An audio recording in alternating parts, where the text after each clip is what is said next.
Hello, and a very warm welcome to episode 5 of the Jarrang Sessions podcast. Welcome back to those of you that have listened or watched to a previous episode. If you're new, welcome along. This is where we talk to a couple of people about a certain topic within email marketing. Today, we're looking at video in email. And as a result of that, we have got these two brilliant guests. So my name's Ben Hocking.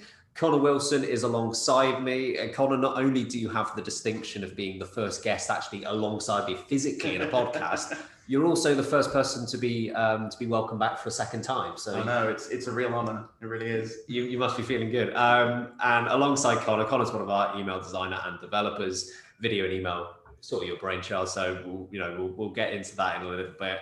And we've also got Tommy Tonkins, who is the former head of content at Jarrang. And a guest blogger still for Jarrang, and he's a freelance writer. So, Tommy, thank you so much for coming on. Interested to get your views today. Yeah, glad to be here, and looking forward to chatting. Good stuff. So we will get into the meat of the topic, which is video in email. Now, based on the title, it should be fairly self-explanatory as to what it is. But Conor, if you wouldn't mind, since this is your area of expertise, just giving us a brief overview of what video and email is, perhaps just a brief overview of the history and how we've got to this point. Mm-hmm. Yeah, no worries. So, I mean, like I say, it does what it says on the tin. It's putting kind of short video clips inside of an email that you can then send to a recipient. They open it up in their inbox on whatever client they're using, and the video displays there nicely and plays and shows off what the content is. So, it's something that's been technically sort of possible for a while, but it's one of those things where some things support it, some things don't. So we're getting to a point now where sort of just over kind of 50% of the kind of the email client range is starting to support it. So the likes of Apple devices are quite prevalent, which they obviously take up quite a big sort of chunk of the market share for email clients. So we're starting to see that kind of support coming to the fore. And it's really just a great opportunity for businesses to kind of reuse content that they already have for social media and for their websites, to be able to take that content and put it in front of new eyes and new audience, and kind of help to just uplift their emails a bit more. So, yeah. Yeah, it's an exciting topic, and it's for me, it's definitely something that when it's done right, it's definitely an added dimension that can just add that extra little pizzazz to your emails. But there are many traps and limitations, so we will get into those in due course. Tommy, I'll bring you in here. Video and email, what's your initial thoughts on it as a concept? I think a couple of things really. I think one, people working in the industry have sort of championed and been just crying out for really more interactivity within email for a long time. I guess traditionally and historically, you've got your click on a call to action button. It's really been the only way you can engage with an email other than just reading it. So being able, now technology sort of catching up with creativity, having the tools and the power to be able to make emails more interactive sort of brings the inbox to life a little bit more in terms of when you open an email up, if you can then watch a video within there, like at the minute, the inbox isn't the place we'd necessarily think of going to consume video content. That's predominantly done through social channels. Yet all of a sudden, now video in email is becoming a more widely supported thing.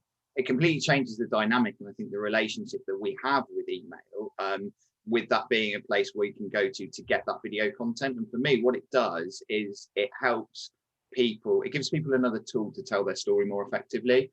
And if we look at what people want when they receive emails, and what you can do with content, I think with video and email, it really gives people the ability to capture the attention right there and then.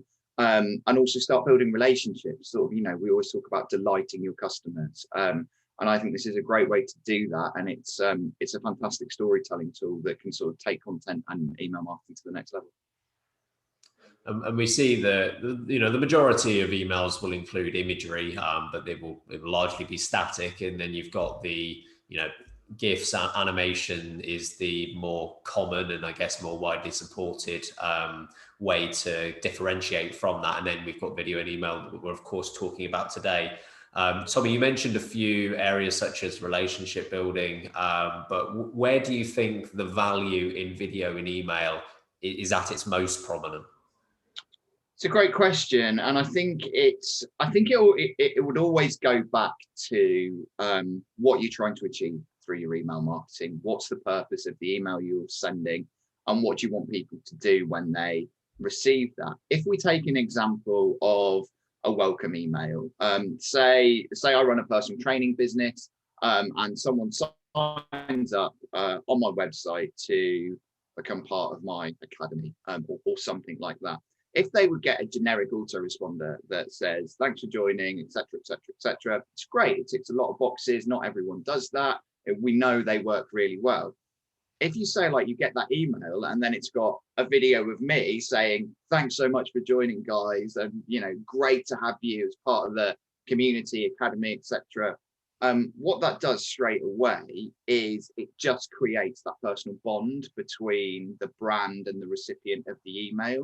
And I think that's what, in terms of what can video do, it just makes email better, I think. Obviously it has to be done well, and there has to be a point behind doing it. And whether that purpose of the email is to sell something, to build relationships, whatever it might be, I think this is a really nice way of, when it's done properly, being able to just amplify that. Sure. I think this is probably something I've mentioned on numerous podcasts before, but I've always felt that the email marketing is at its absolute best when it can be personable. So I think the example of where you've got a video there and you've got someone, you know, someone's actual face, sort of explaining something or welcoming you. Yeah, that's something that can be transferred across multiple industries. If you think of, let's say, the hotel industry, how about an autoresponder where you've got the manager of the hotel welcoming and just giving a very brief introduction to the ethos and what they're all about. I think that's a bit of a game changer.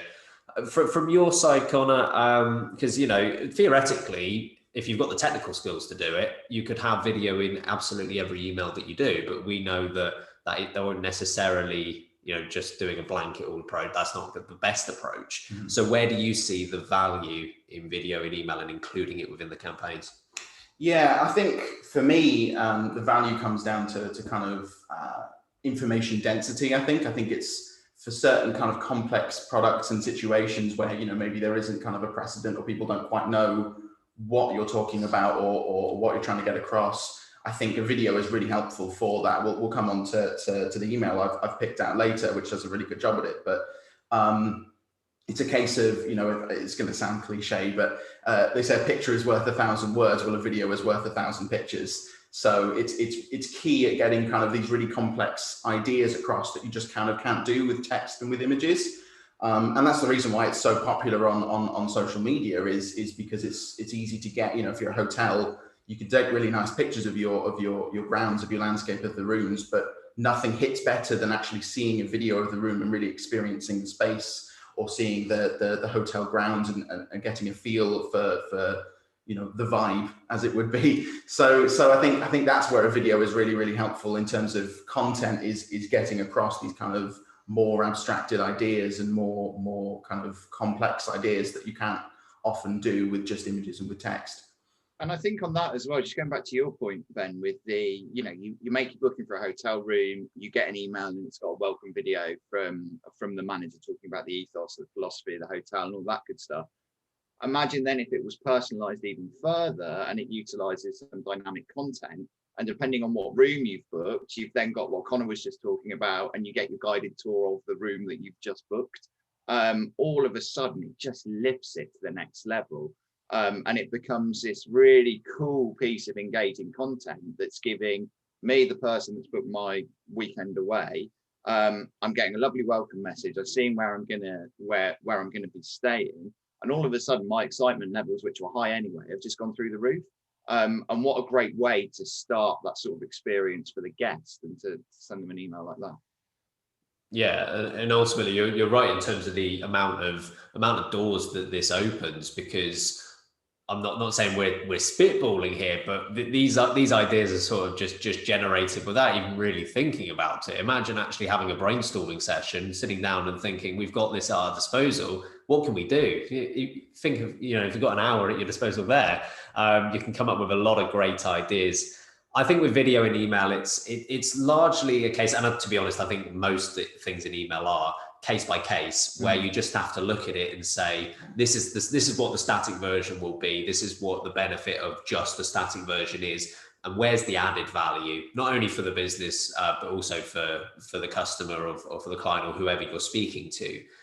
How much more value do they get out of a video versus a static image? And using that, you'll be able to work out whether it's worth it or not, because we're not going to lie and say that video and email is going to take exactly the same amount of time as a static image would. There is that little bit of more time included. It's about working out whether that time is worth it for the campaign in question. A lot of the time it probably is. Conor, I'd like to go to you next on the viability of video and email, because it's not a new concept. It's been discussed for quite a long time, and various email clients have not necessarily been on board with it this entire time. Some still aren't. So why is video and email at least, why is it viable now versus say a few years ago?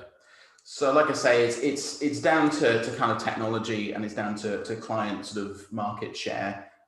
So as I said earlier, sort of Apple products are pretty much the definitive standard for video and email. If you've got an Apple product, there's whatever email app you're using on it is going to display video. It's a bit more of a challenge for kind of the web-based email clients, so the likes of Gmail, the likes of Outlook.com, and the likes of Yahoo, because there's a bit of a sort of, I suppose, a security risk there, and they're a bit reluctant to kind of change things. Whereas Apple are kind of more app-based. And their emails kind of run separately outside of the browser, so they're more forthcoming to kind of this new kind of technology. I think it comes down to kind of your data and what your database looks like. I think there's no point in you spending all this time and all this energy working out a video email if all you're sending to is people on Outlook desktop for Windows who are never going to see it ever. So it really needs to be led by kind of your data and by what the breakdown is, which is all information you should be able to get from your email marketing platform, and that will allow you to kind of tailor that content to your audience. Obviously, you need kind of a fallback in place, and that's kind of built into the technology as we've built it, that will allow kind of a static image or a GIF as a fallback. To kind of give a similar experience, obviously not as nice and not as optimized, but still usable and understandable as an email. So yeah, really, I think technically, it's still a little bit experimental. I would say we're really talking kind of at the cutting edge here in terms of what's possible. And what you can do with kind of the platform. But I think, if you've got the data that supports it and people are going to be able to see the kind of stuff you're putting out there, like you say, it just really lifts your email marketing campaigns just to the next level completely. So what you're recommending then would be for businesses to take their database, divide it up, and see what percentages you're playing with, and then work out what percentage you're going to see this. And I guess there's no real rule as to this percent means you should do it and this percent means you shouldn't. But I guess at that point, it's just the business's decision to work out, is it worth it for the 70%? Is it worth it for the 50%? Or whatever that might be. You say that obviously some are well on board with it, some aren't there yet. For those that aren't there yet, what gets them on board? What's the next step to increase the percentage of people that can see this? I mean, like I say, it is down to the email clients, and the real holdout is Gmail. They are, one of the largest clients. I believe they're the second largest email provider in terms of sort of average market share at the moment. They are quite reluctant. They're quite reluctant to do pretty much anything in terms of technical sort of email. Stuff like web fonts aren't available in Gmail, despite the fact that Google has Google Fonts, which is one of the largest kind of web repositories of fonts, that you'd think they'd be able to make that link up, but for whatever reason they haven't. I think from their perspective, it's not high up on the kind of priority list. If you think about what users want, they're going to want, better filtering options, spam filtering and things like that, and being able to kind of triage their inbox easier. So I think it's not necessarily high on their development list, but there is some more interactivity coming with the likes of AMP for email, which people may have heard of, which is kind of a similar thing, which is kind of a new sort of language, allows for JavaScript and more interactivity in email. And I think that video is going to come as a part of that, because they're able to kind of do a bit more, lock it down a bit more. So the security risk that they have at the moment in terms of just openly allowing video is kind of mitigated somewhat by the introduction of that AMP kind of capability. So I think that's where it's going to come in. That's AMP stuff is still kind of very much in a beta stage at the moment. I think Gmail are looking to roll it out kind of wider, sort of 2022 and onwards. It's been somewhat delayed by the pandemic, but that's how things go, I suppose. But yeah, so it's definitely something's on the horizon. I think it might just sort of take a little bit of a different form than it is or that it does at the moment. So I think it's just a case of a waiting game more than anything. Yeah, I wanted to come to you on this, Tommy, because if you, let's just say you're trialing a new subject line and you want to go down a different direction with your subject line, you know that the benefit of that is going to reach 100% of the people that you are sending to, whereas that's not necessarily the case with video and email. You know that the percentage is going to vary depending on the database, but it's not going to be 100%. So it's a difficult one, but how do you think that businesses should make those sorts of decisions? What should they bear in mind when considering whether they should go ahead with this or not? I think there will be an element of risk versus reward, and is it worth doing? Is it worth putting the time, the investment in, whether that's time, money, emotional energy, and is it going to pay off? Is it really going to help? Is it going to help to? So we talked about adding value earlier, and I think video has this amazing potential to add so much value. And if you think, as consumers now, we won't just go and buy a pair of jeans. Like, a lot of consumers want to know, like, okay, well, where were they made? Where did they come from? Where's the material source? Where's the denim factory? And that's the same with food and drinks, the same with clothing, it's the same with any kind of like products you might buy anywhere. And what video does, Patagonia do it really well. So they're they make outdoor clothing, and they've got a really strong social conscious and environmental ethos. And so they will send an email out, and it will have, and this is just like a click-through video link, but it'll have the story behind the product. So the materials that have gone into making that. Now, as a consumer who receives that, instead of just getting the email with the pair of outdoor trousers or whatever they might be, and thinking, oh, I might buy that, I then watch that video and I start forming an emotional response to that, because I'm getting the story behind it. And then that drives my decision making. So if I then go on and buy that pair of trousers because I've watched the video, or the video has influenced how I'm making decisions, then it's 100% worth the investment from the brand in putting that video together and sending it out, because at the end of the day, it's going to help them sell more stuff. If it's doing it's like anything, if it's doing it for the sake of doing something because you want to jump on a bandwagon, or you think you should be doing it, then it's never really going to work. But if you can do that kind of analysis, and even if it isn't going to reach 100% of your recipients, if it's say it's going to reach 60, but then half of those people are going to go on and buy something, then it's probably worth doing. So I think there'll be a little bit of testing involved and analyzing the data. But yeah, absolutely. If you think the risk outweighs the reward, then it should be done. And also, I think with video content, we get sucked into this sort of way of working that we think every video that we produce has to be like a Hollywood blockbuster and look amazing. And the example we're going to look at in a minute is a really good professionally shot video. It doesn't always have to be like that. It can be sort of shot from the hip, because sometimes that has more impact when it's a bit more real. It's a bit more sort of rough, ready and authentic. And then it has that kind of, it has the same impact without costing a fortune in time and money to produce. Yeah, I think the ultimate thing to remember as well for businesses listening and maybe considering this is that you don't have to be all in or all out with this. There is, try it, see what happens. Like you say, if you are only reaching 60%, see what happens. See what happens to your ROI. Checking Google Analytics, see how that works out for you, because you've then got the results in front of you, positive or negative, to then base your decisions for future campaigns. So there's nothing wrong with doing that at all. Let's have a look at sort of the limitations. So probably the biggest limitation is that it isn't 100% supported across the board. But as we know, this is something that with GIFs as well, really, is you can do it very, very well. It's very easy to get it wrong as well. So what do you think are the limitations to people considering this?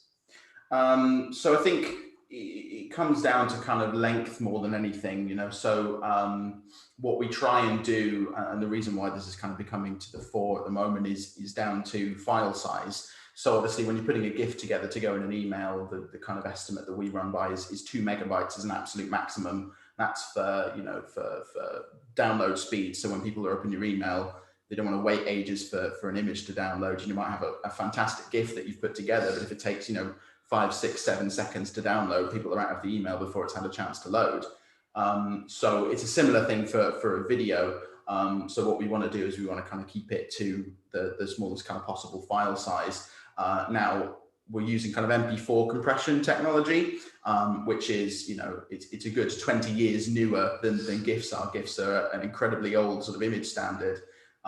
So MP4s are much newer. You're able to compress kind of a lot more information. So you can have kind of full frame rates, full color, and a reasonable resolution, unlike you would do with GIFs, and sound as well. But obviously there is a limit. So we tend to think of about 30 seconds as the absolute sort of maximum for a video, which is more than enough to get across some sort of really complex kind of ideas and have a really nice kind of chunk of time there. But yeah, that's kind of what I would say is in terms of content limitation, is just down to kind of the length, the file size as well. And we're using another kind of interesting technology is something called HLS, which stands for HTTP live streaming. It's a technology developed by Apple, which is again why it works so well on Apple devices. And it's essentially live streaming technology. So the way that it works is similar to YouTube and similar to Netflix in that it buffers. So it will download, it cuts up the video into small sort of 1 second, 2 second sections. And it downloads only those 1 or 2 seconds ahead of time. So it means then you can start watching the video near instantly, whilst the rest of the video kind of downloads as it's playing. So similar to like I say, like YouTube does, where you see the kind of the buffer bar move across the bottom. So again, that's kind of another barrier to entry that's kind of been lifted, in that loading times don't necessarily matter in that regard, because the video starts playing near instantly as that little chunk starts downloading straight away. But obviously at the end, raw file size is still a consideration, because what you don't want to do is you don't want to send somebody an email, they open it, and then you're downloading 50 megabyte video on a connection that's only allowed 500 megabytes a month or whatever, So still a consideration to have it in terms of file size and length, but it's not necessarily as bad as it has been with GIFs. Yeah, and just to really confirm, when we're discussing the limitations here, it isn't intended to be an off-putting thing whatsoever. Mm-hmm. It's more a case of we care about the standard of emails worldwide, and we want you, obviously, if you are considering this, to go ahead and do it. And if you are to go ahead and do it well. We want you to see the results of this, because as we've already mentioned, when it's done right, this is an incredibly powerful tool. Just to touch on, because we've seen it with GIFs as well, where the file size is too big, and then suddenly people are waiting seconds for the download to happen. Tommy, from your perspective, if you're opening an email and that happens, and you are waiting for the video, we know how short attention spans are. How off-putting is that for a consumer? Yeah, massively. I think particularly, I guess 2 things really. One, we expect everything instantaneously. The Amazon Prime effect of you order it, you want it. And it's the same with email. If you open something up, to be honest, it's the same with email, a website, kind of anything that you're engaging with. And I think we've reached the point now as consumers and as a society that if something doesn't work, we have got so little patience to stick with it. So if it's not going to load, like if you've just got a blank screen, you're gone. Like you know, you're gonna lose people straight away. So I think that is, for me, that would be a huge factor. And if you're going to do it, it's got to be done right, and it's got to have that instant load time. Otherwise, I think people are just going to switch off. It's the same, if you go, if it's a slow website and you put the URL into your browser, and then you sort of, even if you like waiting 5 seconds, immediately we start thinking, well, something's not right here. And so what does that do? Then it undermines the trust we have in where we're going to, because things aren't working properly. And it'd be the same with an email. If something isn't working, it can really erode that trust that hopefully you've started to build up with your subscribers. And the worst thing about doing that is then it has, it affects the purchasing behavior. It affects things like brand loyalty. I guess it's the kind, if you look at it in a sort of like real world example, now we can go out again, if you'd arranged to meet someone for a coffee, or you're going on a date or whatever, and someone's 10 minutes late, straight away you're put on the back foot, and you're like, hang on, why are they late? Why isn't it working like it should do, like I kind of pictured it in my head? I think it's kind of saying the same thing with email. And if it's not going to work straight away, then there's no real point doing it, I would say. Yeah, I mean, the average email attention span is 11 seconds. And bear in mind, that's 11 seconds because, the video is not going to take that long. It shouldn't take that long to view. But you have to consider that's 11 seconds when it's being loaded straight away and they're able to read or just enjoy the content immediately. So it really isn't that long. So if you are wasting precious seconds for the download, and yeah, like you say, some people will automatically click off if it's not downloading straight away. And for even for those that aren't doing that, it's almost as if you're trying to make up a deficit at that point because you've got off to such a bad impression. Using your example about meeting someone for a coffee or going on a date, if you're 10 minutes late, that doesn't necessarily mean the overall experience is going to be awful, but you're having to make up for those 10 minutes for the rest of the time. So you have to work on that. Just wanted to talk about video in terms of where it fits within the content mix. If you had any thoughts on that, Tommy. Yeah, I think it's one of those. We are blessed to live in a world where we have got an ever-growing number of tools at our disposal to help grow our business, to help with our marketing, to help tell our story. For some people, it might be, a weekly long form email of copy that hits their recipient's inbox every Sunday afternoon. For others, it might be a really robust social strategy. For some, it might be a mixture of everything. And then I think you go back to purpose. What are we trying to achieve? What do we want people to do?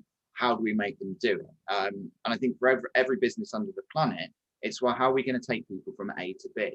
And where video sits in is, if you imagine that journey from A to B, that there might be a whole bunch of obstacles in the way that are going to stop your customer getting from one point to the other. And I'm picturing it as a journey in my head with like mountains and rivers that they've got across. Obviously, it's not like that. Those metaphorical mountains are things like distractions, attention deficit, which happens like all the time because we get bombarded with so much stuff happening. Can a video build a bridge over the metaphorical river, or a tunnel through the mountain that's going to help speed up that process of your customers getting from A to B? And I think if it can, where it fits into that mix is video brings stuff to life. That's why it's so successful.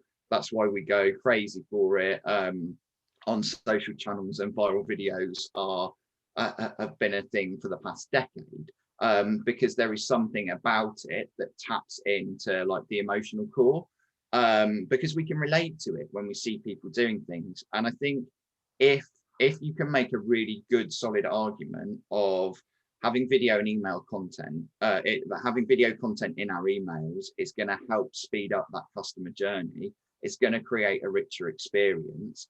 It's going to build loyalty and show the brand off in its best light. Then it's 100% something worth doing.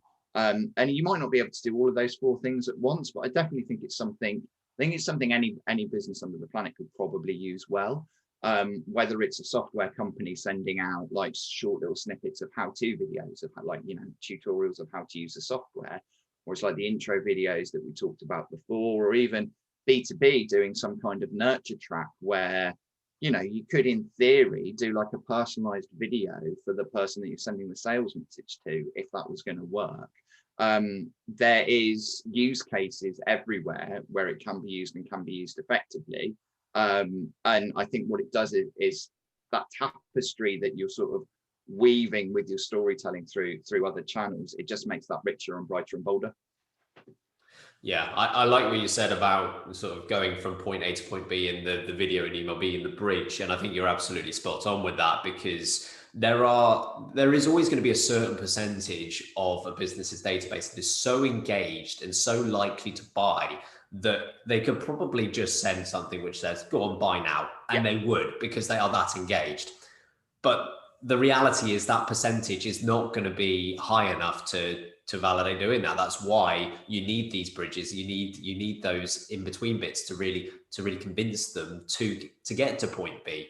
There will be some that make that jump by themselves, but it's not many. So video and email does seem like a great tool as that acting as that bridge. Would you agree with that? Yeah, I'd say so. I mean, it's been well used on social media and on websites for a long time.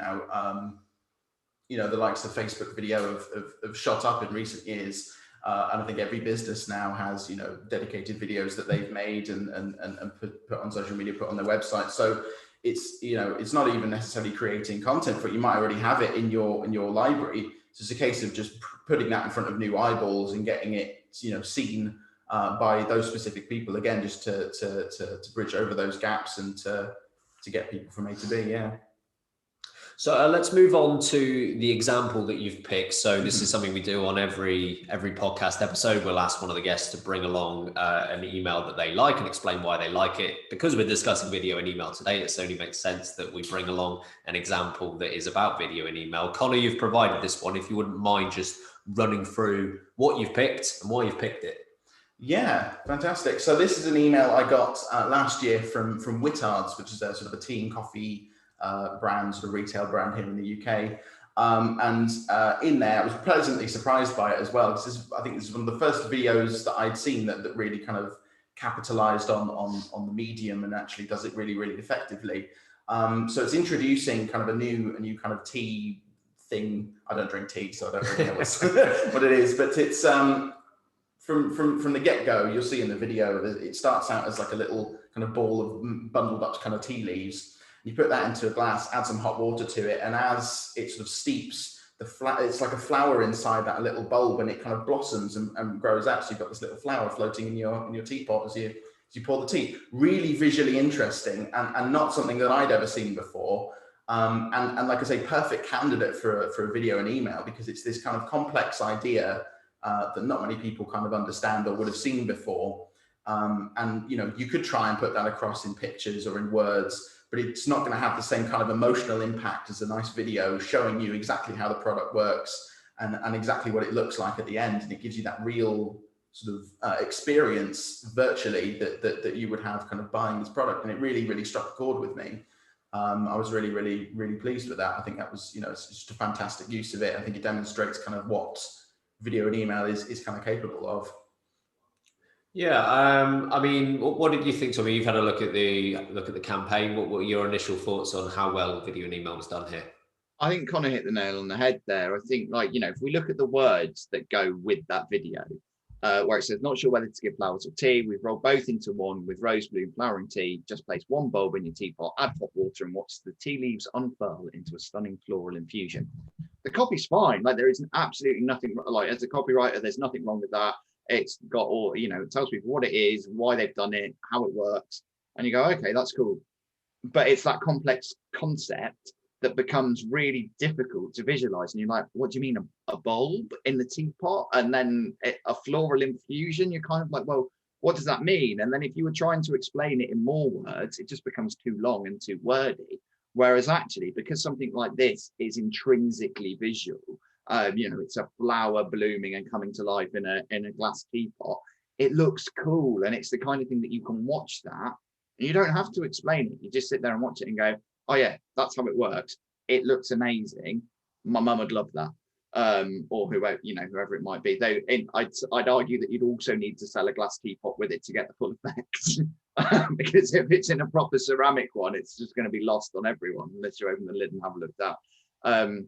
But yeah, it's a great example of taking that sort of a relatively complex idea. It's not the most complex idea in the world that you add water to a bulb and a flower comes out of it, but trying to explain it in the concept of tea and what that means to the end user is pretty tricky. So again, in terms of, like we were talking about use cases before, using video to make the complex simple and more relatable and understandable is a great way of doing it. So yeah, it's a brilliant example. Yep, I concur. I thought it was a really good example as well. And the thing that I immediately picked up on was, so as I was running through the email, sort of saw the video, you can tell almost instantly when a business or when someone has included video in email for the sake of it, because it's a cool feature rather than there is a distinct purpose behind this. It was very clear actually on this that there is very good reason, and it does enhance the value so much. So I thought it was a great example to use as a result of that. One thing I wanted to pick up on, because we will leave a link in the description, so you will be able to go and see this like we've been able to. You'll notice that it is further down in the email, the video. Is there a rule about whether it should be the lead image? Is it fine partway down the email? Yeah, I think it comes down to kind of content. I think from Wittard, like I said, this is the first kind of example of it that I'd seen, especially from them. So I imagine this was kind of more of a content test, sort of as we were talking about earlier. So it's likely that they put this kind of further down in the email. It wasn't necessarily the lead story. Kind of as a bit of a content test, as kind of a trial of the video and email, just to see how well it does kind of getting across this idea. I have seen more videos from them since, but this was the first one that kind of piqued my interest and kind of got me interested in this as a topic. But yeah, I don't think there's any kind of rule of law. I think it just tends to be what works for the content and what works for what you're testing and trying to work out. So I think having it a bit further down in kind of an initial email is probably a good idea, just to see how well it works. Then, you're not basing your entire campaign off of something that may or may not resonate with people, or may or may not work for however many % of your database. But if the results from that are fruitful, then, you can feel confident pulling that up into more of a prominent position in the email. Yeah. I think my only criticism would be is there's no CTA with the video. Like, I don't know where if I wanted one of those, I'm not quite sure where I'd click on to buy one. But that would be, the video is great. It's just the next bit that they haven't done well. Yeah, absolutely. I mean, that's something that absolutely needs to be factored in. If you were watching the first episode of the Jarrang Sessions podcast, we had Nick Crawford, and he's our head of strategy. He introduced myself and Conor as well to the concept of KTFD, which stands for Know, Think, Feel, Do. This might be something I've already run through in a previous podcast episode, but it's essentially running through the ideal way to set up a campaign, in that you want to always cover off what you want the consumer to know, what you want them to then think as a result of that, what you want them to feel, and then ultimately what you want them to do. And pretty much always the know and the do is covered off, and it's actually the middle two, almost the bridge, as we've already discussed, that is the ones that are neglected, particularly feel. People act on emotions, and I don't think there is enough of a conscious effort to actually appeal to that. Video and email is a really effective way of enhancing that, which I think they have done really well here. But as you say, Tommy, you need the CTA there to act on that. So in that instance, it is actually what you want the customer, what you want the recipient to do that isn't necessarily being covered. So, we understand that not every example we bring here is not perfect, and it's good to be able to pick out the positives and the negatives. Just moving on to our final topic, which is the future of video and email. This is something we've covered a little bit already, but where do you see video and email advancing to within the next, say, 12, 24 months or so? Yeah, I think I'd like to see Gmail, like I say, come on board and kind of bring that into their platform. That would be fantastic. That would just be, a shot in the arm for it. And then, I think it won't be long before we see everybody doing it. Like I say, now it's kind of very, very cutting edge. So, we're getting ahead of the curve with it here, but it's something that's definitely coming to more platforms in the coming months, in the coming years. I think, there's going to be support for kind of longer videos, for more in-depth stuff, particularly if more platforms bring on board this kind of HLS streaming kind of encode that allows for kind of this buffering kind of system that allows for kind of longer and more complicated kind of videos to be displayed. At the moment, we're kind of having to work to the lowest common denominator. So, something like that would be fantastic. And yeah, I think it's more about sort of content as well. And the more people that do it, the more ideas are going to be generated, and people are just going to bring out some really fantastic emails. So yeah, very promising. Tommy, do you see the popularity and the use of video and emails sort of advancing in the next year or two? Yeah, definitely. I think, like Conor says, when technology catches up with creativity, it becomes a really exciting place, and it's cool to push boundaries and see where we can take things. I think what excites me is maybe looking a little bit further into the future, where some kind of AI and machine learning would be involved as well, and everything kind of becomes automated based on data.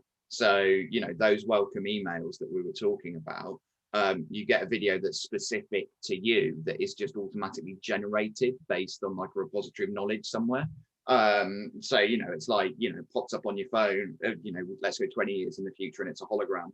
And it's like, hi, Tommy, thanks so much for signing up. Here's something personalized specific for you. It's that, it's going to that point of like hyper personalized content. We talked about hyper personalization before. And I think when eventually we will get to a point where videos can be hyper personalized, drawing on AI and machine learning. And that, it's a bit, at the minute you kind of think of it and it's a bit sci-fi, but actually it's probably going to happen. And when it does happen, it again becomes a next game changer for email. And I think, email is stood the test of time, and has sort of batted away all comers. And there's always talk of like, email death and email's relevance. But what email does is it continues to evolve. It doesn't ever stand still. And the possibilities that it has just always increase. And I think it's because that it's a much more intimate relationship with email than you have with something like social, where you're sort of just scrolling through and you're seeing everything, whereas email is much more personalized, or has the ability to be much more personalized, and therefore can be much more effective. And I think when video reaches the hyper personalization levels, it will completely change the way that we sort of consume and create and think about emails. Yeah, it's an incredibly exciting prospect, no doubt about that. We'll wrap it up there. Thank you so much for your time, Tommy. Thank you for your time, Conor. It's been a really insightful discussion that we've had today on video and email.